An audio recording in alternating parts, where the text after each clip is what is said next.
Chapter 3. After these things came Jesus and his disciples into the land of Judea, and there he tarried with them and baptized.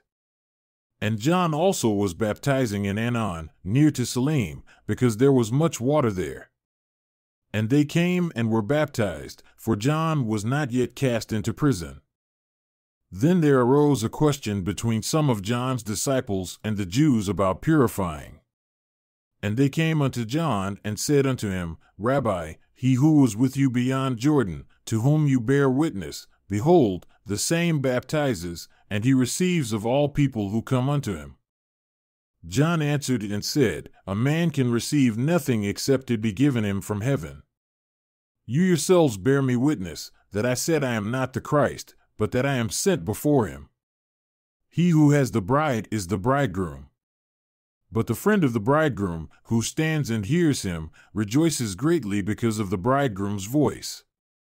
This my joy is therefore fulfilled. He must increase, but I must decrease. He who comes from above is above all. He who is of the earth is earthly, and speaks of the earth. He who comes from heaven is above all. And what he has seen and heard, that he testifies, and but few men receive his testimony. He who has received his testimony has set to his seal that God is true. For he whom God has sent speaks the words of God, for God gives him not the Spirit by measure, for he dwells in him, even the fullness. The Father loves the Son and has given all things into his hands, and he who believes on the Son has everlasting life and shall receive of his fullness. But he who believes not the Son shall not receive of his fullness, for the wrath of God is upon him.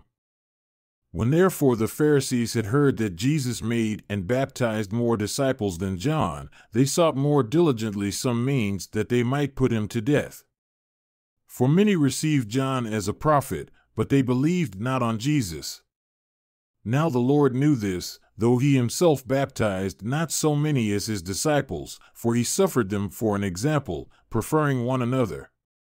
And he left Judea, and departed again into Galilee, and said unto his disciples, I must go through Samaria.